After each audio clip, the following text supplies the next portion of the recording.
भारत के लोकप्रिय कथावाचक जो लाखों कमाते हैं। नंबर 1, जया किशोरी जी। जया किशोरी अपने सादे व्यक्तित्व और उत्कृष्ट व्यक्तित्व शैली के चलते देश ही नहीं बल्कि विदेशों में भी लोकप्रिय है। भगवान कृष्ण की भक्ति में लीन होने के कारण उन्हें आज के युग की मीराबाई कहा जाता है। उनका असली नाम जया शर्मा है। मूल रूप से राजस्थान की रहने वाली जया किशोरी जी कोलकाता में रहती हैं। उन्होंने बहुत कम उम्र से ही भगवद गीता का पाठ करना शुरू कर दिया था। यूट्यूब की जानकारी के मुताबिक जया किशोरी जी बतौर फीस 9,50,000 रुपये लेती है। नंबर 2, धीरेन्द्र कृष्ण शास्त्री। बागेश्वर धाम के पीठाधीश्वर पंडित धीरेन्द्र कृष्ण शास्त्री हाल विवाद के कारण काफी सुर्खियों में रहे हैं। जया किशोरी जी की तरह वो भी एक युवा संत हैं जिनका जन्म 1990 के दशक में हुआ है।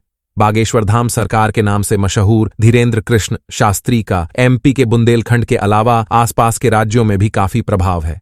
राम कथा कहने में पारंगत धीरेन्द्र शास्त्री अपने दिव्य दरबार के लिए काफी फेमस हैं। शास्त्री एक कथा के लिए 3.5 लाख रुपए चार्ज करते हैं। नंबर 3, अनिरुद्धाचार्य जी महाराज।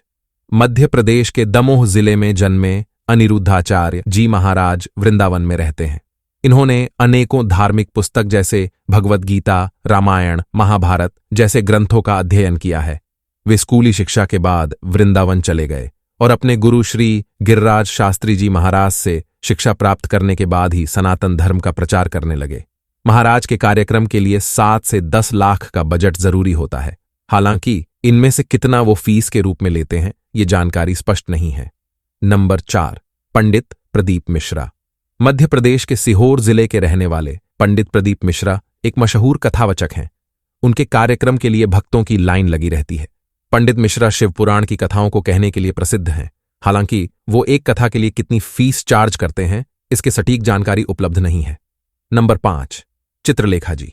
देवी चित्रलेखा जी कम उम्र की आध्यात्मिक और धार्मिक कथावाचक है जो भगवान श्री कृष्ण और भगवान श्री राम की कथा का पाठ करती है। आपको बता दें, देवी चित्रलेखा के जन्म के बाद कई संतों को उनके घर आमंत्रित किया गया था। तब एक संत ने कहा था कि वह एक चमत्कारी बच्ची है।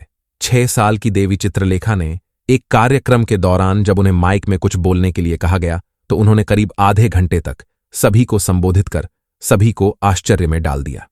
नंबर 6, देवकीनंदन ठाकुर। देवकीनंदन जी महाराज को देश के सबसे लोकप्रिय और सबसे महंगे कथावाचक के तौर पर जाना जाता है। मथुरा के अहोवा गांव में जन्मे ठाकुर ने मात्र 6 वर्ष की उम्र घर छोड़ दिया था और वृंदावन चले आए थे। देवकीनंदन सनातन धर्म विरोधियों के खिलाफ कड़वी बातें कहने को लेकर चर्चा में रहते हैं।